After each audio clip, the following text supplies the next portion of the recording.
Hello and welcome to this special edition of Diary of a Common Man. In this episode, we will talk about the mafia. I know we have briefly covered it in my series before, but this time around, we are actually going to expand upon it, elaborate upon it, so that you get a good understanding of how does the mafia operate. But before that, we have some housekeeping to do. Let's begin with a little bit of a celebration. We have achieved 5,000 subscribers in 14 months. Thank you so very much. I really appreciate your support. And I don't know how to thank you, but once again, thank you. Another thing we need to basically talk about is I hear that Aga Khan is very ill. And the reason why I say that is obviously I don't know whether he is ill or not because it's a top secret, but Prince Rahim has been seen filling in his shoes in many public events and official events. And I can only infer that he is ill. But only time will tell. And my hope is that if Aga Khan is on the way to answer for his deeds, I hope that Prince Rahim or whoever the new Imam is will reconsider the whole business, the spiritual business, the cult, and I hope that they will distance themselves from the wrongdoing. But again, time will tell. And one more thing before we go is the North Pakistani viewers. Yes, I am continuing to receive abusive phone calls, abusive emails, and Facebook messages.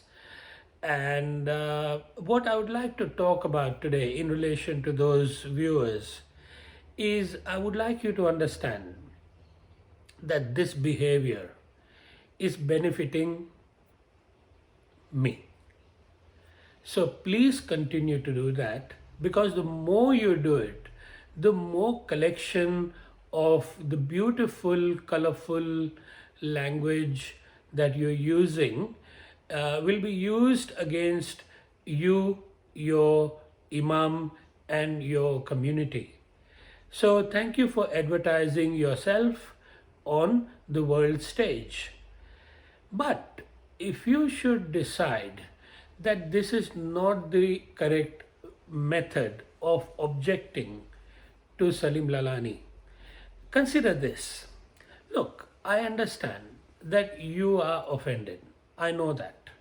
And it is only natural that you will be offended, because all of a sudden somebody is basically saying things about your imam or your God or whoever it is. Somebody is saying things that you are not used to hearing in your life. In fact, it means a collapse of the image that you have about Aga Khan in your mind, and the person who is doing that is Salim Lalani. So it is only obvious and natural that you will react, but your reaction should be appropriate. Let me give you a little bit of an hint as to how you should react. I'm not saying you should not react. You should. You rather than reacting, you should actually respond. You should ask me a question. You should challenge me. Okay, challenge me. If you're being abusive, what's going to happen? I'm going to ignore you. But if you should respond to me and challenge me that, Salim, how can you say this? Why do you say this? But the problem that I think the problem is that people are not watching the series. They are not watching my whole story. They are just watching one video and they're blowing up. So my humble request to you is, first hear me out. Watch the whole series. If it is Urdu, watch it in Urdu. If it is in English, watch it in English. And then if you still have a problem, if you still don't understand why does Salim say what he is saying, then question me, challenge me, confront me. You have an opportunity on Sunday as well to do that. So do that, but do not do it in an abusive and an aggressive manner, because you will basically be ignored and you will not have the opportunity to learn. And I will also miss the opportunity to learn from you if we don't engage. So please, I request you to not be abusive. Remember, it is only hurting you and your imam and his system. Yeah? So I'm not going to lose any sleep over what you do. Anyway, let's keep going. Now, a viewer has, in fact, a couple of viewers have sent the same question. It's a coincidence that this same issue should happen within a span of a week. The question is, if Aga Khan is a criminal, why is he not in the jail? Do you think it is an appropriate question? I think it is. It's a very, very, very valid question. If Aga Khan is a criminal, as Salim is alluding to, how come he is not behind bars? Okay, let's analyze the situation. This man here on your screen, everybody knows him. In case you don't, his name is Dawood Ibrahim. But before we come to Dawood Ibrahim, let me give you an example of a couple of people that that we have seen in the history with a similar sort of a situation. Criminals, okay? And remember, these are only examples. Back in the Depression days, there used to be a man called Al Capone in America. All his life, he was a gangster. He was involved in extortion, killings, massacres, all sorts of wrong things. Yeah? Did he get caught? Yes. But when? All his life, he managed to elude the police. Okay. When did he get caught? Towards the end of his career. And what for? For the killings? No. For the massacres? No. For the extortion? No. For breaking the prohibition? No. For tax evasion. Okay. Let's take one more example. Asaram Bapu in India, only recently, a few years ago. In his young days, Asaram Bapu sold tea on the streets. Then he became a spiritual guru, and not your everyday guru. He became a worldwide phenomenon, a global phenomenon. He established so many ashrams in India and across the world. He amassed so much wealth that you can only imagine. He had politicians in his pocket. Did he get caught? Yes. But when? Towards the end of his career. For what? For sexually abusing a little girl. A little girl was able to bring him down completely all of a sudden. Today, Asaram Bapu, the guru, the spiritual guru, is in jail. Sai Baba, multi-billionaire spiritual guru. As a young child, Sai Baba could perform miracles. In fact, they were not miracles, they were actually tricks, which people found out that anybody can actually perform those tricks. So it was deceiving and making a fool out of his disciples. But he had a massive following. Okay, cricket stars, film stars, government officials, you name it, and he had the following. And he spent a lot of money in charity. Honestly and genuinely, he established hospitals, water facilities in villages, you name it.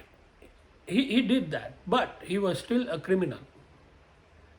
He was accused of sexual abuse, he was accused of money laundering, he was accused of tax evasion. No one could touch him. Why? He had government officials in his pocket. But today, we will understand why Aga Khan is not behind bars. With the example of Dawood Ibrahim, the criminal, the Don. The Don and the criminal who still has not been held accountable for his deeds. Because his system is very similar to Aga Khan. I say similar because he is only a fraction of what Aga Khan is or his system is. So let's understand a little bit about Dawood Ibrahim and his system, and then we'll compare it with Aga Khani system to see if they match or they do not match. You be the judge. Yeah. Dawood was born in a very little town called Khed in Maharashtra in 1955. And the family moved to Mumbai. Father worked as a policeman, as a constable. And but Dawood, as a young man, was not interested in law enforcement. He was rather the opposite. He was attracted by the mafias like Karim Lala, etc. in Mumbai in those days. And soon he established his own gang, and he called it D Company. Now, he was very successful at being a gangster. But one fine day, he murdered a rival called Samad Khan. And the Mumbai police started chasing him, and he fled India. And he fled India for good. But little did he know that fleeing India would basically make him an international personality. Knowingly or unknowingly, he became or he established a system similar to Aga Khan. From India, he operates a gang, a criminal organization which basically works in India. So India is the territory, and he split the territory into so many parts. And each territory is given to a particular leader. The leader basically operates a criminal system, and they basically work with the government officials, and government officials, in return for money, they turn they turn a blind eye, and the system keeps going on and on and on and on.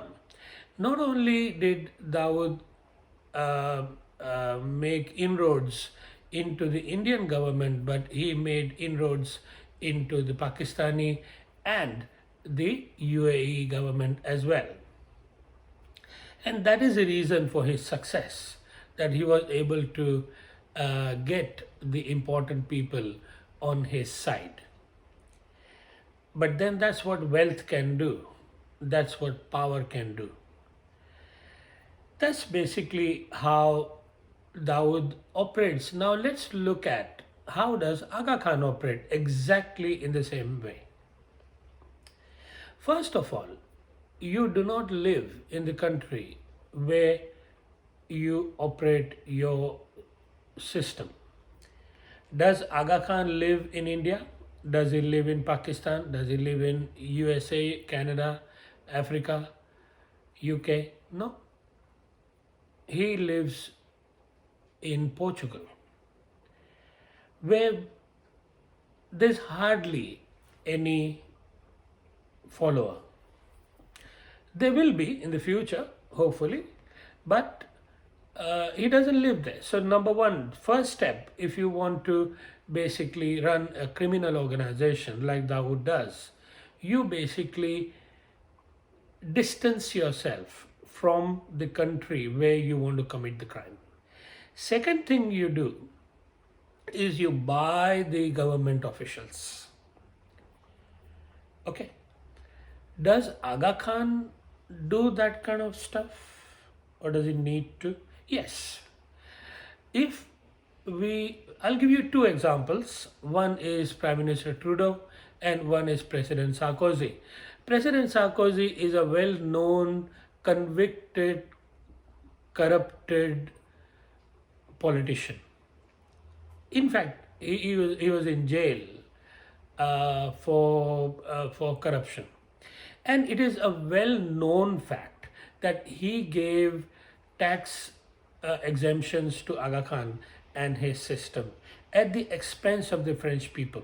Yeah. Now, what did Aga Khan do for him? I really don't know. Okay, but obviously either he did it as a friend, or he did it for money. Whatever the reason, Aga Khan had Sarkozy in his pockets. Number one. Number two, Prime Minister Trudeau. That we know. The Bahamas affair, everybody knows. Okay? And Canadian government has given Aga Khan a lot of money for charitable purposes, which never happened. Let's take an example of the Center for Pluralism in Ottawa. What does it do? What does Center of Pluralism do for the people of the world? Leave alone the people of the world. What has Aga Khan done to tolerate pluralism in his own Jamaat Khana? You try and speak against him in Jamaat Khana, you will be kicked out. But the Canadian government, at the expense of the Canadian people, has given him millions upon millions of dollars.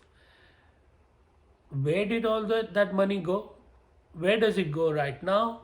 It was adequately explained by Prime Minister Trudeau and by the Bahamas affair.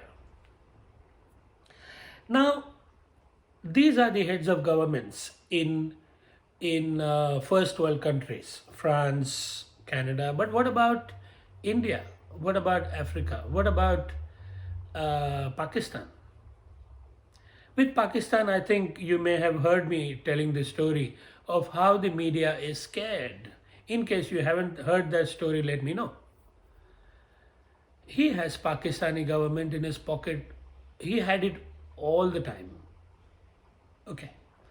Each government, he had them in the pocket because Pakistan is always looking for cash. Okay. Indian government, similar thing. Aga Khan would build them a Humayun's tomb or restore it, Mirza Ghalib's tomb and restore it. God knows how many people he bribes, and he gets an award, a title. What has Aga Khan done for the people of India? You tell me. So, and African governments, easy targets. He has them all in his pocket. How? Money. Everybody gravitates to money.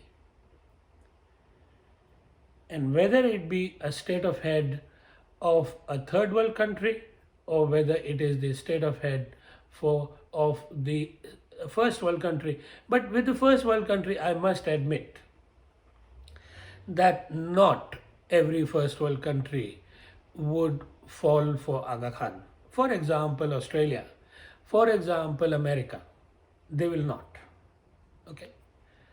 But there are a couple of examples. I feel UK is corrupted, Canada is corrupted, France is corrupted. But if you were to have a look at his movements, Aga Khan chooses Portugal, not UK, not Canada, because he has been exposed.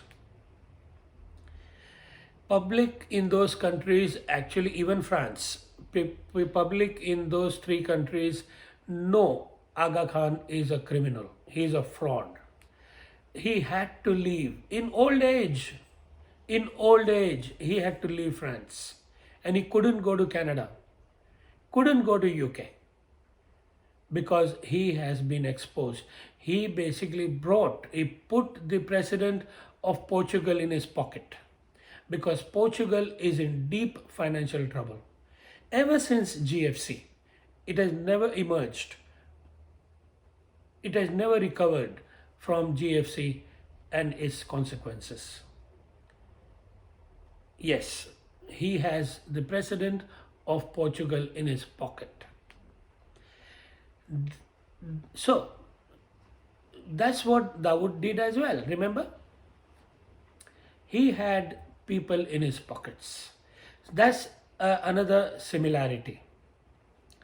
Then what you do, step number 3, is then you basically create a network or a spider cobweb of people who will run your system. So in Dawood's case, he would appoint the criminals to do the manage the criminal system. In Aga Khani, the people who manage his system are not criminal. Some of them may be, particularly the top leadership. Yeah, particularly the top leadership could be the criminals. Okay, I don't have any evidence of that, but the middle management or the lower management, they do it in the name of service. So if they run the criminal organization of Aga Khan, they are deemed to have provided a service to Aga Khan. And the purpose of a human being to come to earth is to serve Aga Khan. If you haven't served Aga Khan, what is the point of coming to earth? Yeah, in fact, one of the Ginans talk about that. What is the point? એ જે કહો રે જીવ તમે kiss કારણ આવ્યા ન કીધી સાહેબજીની સેવા. This is one of the Ginans which basically says, what is the point of coming to this earth when you haven't served the Imam of your time? That is basically the reason. why they run the system out of service, and not only for service but for the titles and the prestige that they get in the Jamaat Khana. Yeah. So Aga Khan does not appoint criminals. Aga Khan appoints very innocent people to run the system for him. That's another similarity between Dawood and Aga Khan. Then comes the financial wrongdoing. In Dawood's system, when you commit crime, you take money on a cash only basis, correct? In Aga Khan's system also, you take money on a cash only system, because criminal activities are not done via the bank account. So there's a lot of cash. How do you manage the cash? How do you get it to Dawood? How do you get it to Aga Khan? By money laundering. If you want to see money laundering in action, we've spoken many times about this. Please watch CBC's documentary God's Money, where Aga Khani Murids were caught laundering money for Aga Khan. Yeah. And that's another similarity between Dawood and Aga Khan, is that if people working for him get into trouble, they go to jail. Not Dawood and not Aga Khan. In Aga Khan's case, we saw his murids they were dragged away into a jail. Yes? Working for who? Aga Khan. Whose money was it? Aga Khan's money. Who went to jail? The follower. Not Aga Khan. That's the way to do it. Yes. That is the reason why Aga Khan is not in jail. In summary, it is power, it is money, but there is bad news ahead, and that is called internet. It is not Salim Lalani, it is not individuals working on the internet. It is the phenomena which is called internet. That is bad news, because now he is going to be exposed. Aga Khan is already exposed. The murids, the followers, the Muslims, who are pretty gullible as well, Muslim people, they don't know. They don't know the reality. I get calls from Muslims and they said, I thought Aga Khan was a very good man. I didn't know about all this thing. And I said to them, yes. That's the reality. So, all in all, what we've done today is we have compared Aga Khan's system to a criminal organization, and with evidence. This is exactly how it works. Number one, you separate yourself physically from the country in which you want to commit a crime. Number two, you put important people in your pocket. Number three, you appoint people to work for you. So in case they get in trouble, they go to jail, not you. Yeah? You create that kind of loyalty in them. And number four is you basically transfer the money illegally via money laundering and evading the tax of the country that you live in. How long is this going to last? I don't know. I hope this game basically finishes as soon as possible. That's all we have for you today. I'll see you on Sunday. Until then, you take care. Goodbye.